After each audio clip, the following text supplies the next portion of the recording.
देर से ही सही, जी हाँ, 24 दिसंबर को तुनिशा ने अपनी जान ली थी और आज 29 दिसंबर है, 5 दिन बाद ही सही, लेकिन एक नोट बरामद हो चुका है। पुलिस ने एक नोट हासिल किया है और इस नोट में तुनिशा ने क्या लिखा था, चलिए आपको बताते हैं। Well, hello guys and welcome to फीफा फूज। मैं हूं ज्योति नाहक। इस वक्त सोशल मीडिया पर तुनिशा केस की बैक टू बैक अपडेट सामने आ रही है और हर अपडेट हमें भी हैरान कर रही है और आपको भी हैरान करेगी।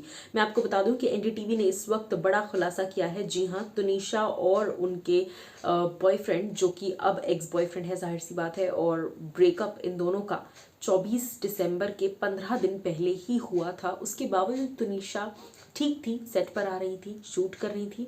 फिर अचानक से क्या ऐसा हुआ, या तो वो 15 दिन से इस बारे में सोच रही थी और फिर उन्होंने उन्हीं के रूम में, यानी कि शीजान के रूम में ही जाकर ये कदम उठाया, या तो वो ये सोच रही थी पहले से और फिर इमीडिएटली उन्होंने ऐसा किया, या फिर वो काफ़ी लंबे अरसे से ऐसा कुछ प्लान नहीं कर रही थी और इमीडिएटली उन्होंने ये कदम उठा लिया। दोनों में से कुछ भी हो सकता है, लेकिन फिलहाल के लिए चलिए मैं आपको बताती हूँ कि उस लेटर में क्या लिखा था। जी हाँ, note has been recovered from the set of TV show in Maharashtra where actor Tunisha Sharma was found hanging on Saturday. इस नोट में सबसे पहले तो ये नोट वहीं से एग्जैक्टली मिला है जहां पर उन्होंने खुद को फांसी लगाई, और वो जगह थी शीजान का मेकअप रूम। वहां पर उस नोट पे लिखा है, he is blessed to have me as a co star, वो हु, जी हाँ, और दोनों के नाम नीचे लिखे हैं, यानी कि मुझे एक को स्टार के रूप में पाकर इसकी किस्मत तो धन्य हो गई। इस तरह की बातें जो है वो लिखी हैं और सिर्फ ये एक ही लाइन लिखी है उस पूरे नोट में।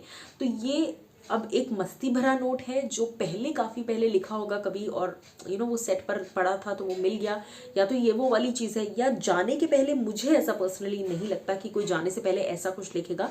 ये पुराना, क्योंकि रूम की छानबीन हुई तो जितनी भी चीज़ें रूम में थी वो सारी चीज़ें निकाली गई, सारी चीज़ें बाहर लाई गई और उनमें से एक ये नोट भी मिला।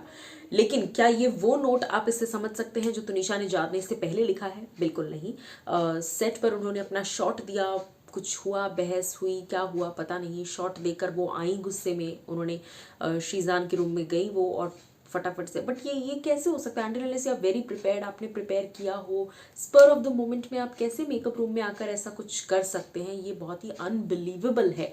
या तो आपने छुट्टी ले ली होती अगर आपको कुछ ऐसा, मैं ये नहीं कह रही कि ये जो किया है ये सही किया है, लेकिन मैं एक सिचुएशन समझने की कोशिश कर रही हूँ कि ये कैसे पॉसिबल है। आप सेट पे हो, आप अपना शॉट दे रहे हो, आपका मेकअप हो रहा है, आप साथ में रील्स भी बना रहे हो, आप अपना काम भी कर रहे हो, डायलॉग्स पढ़ रहे हो, और फिर आपने शॉट दिया कट, और फिर आप रूम पे आए और आप लटक गए।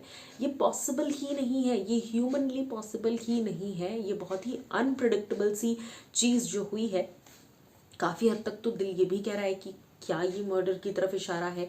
क्या ऐसा किया गया शीजान के मेकअप रूम में? क्या पहले से तैयारी थी ऐसा कुछ कि हम कर देंगे और फिर लगना चाहिए ऐसा कि हो गया है, वगैरह वगैरह।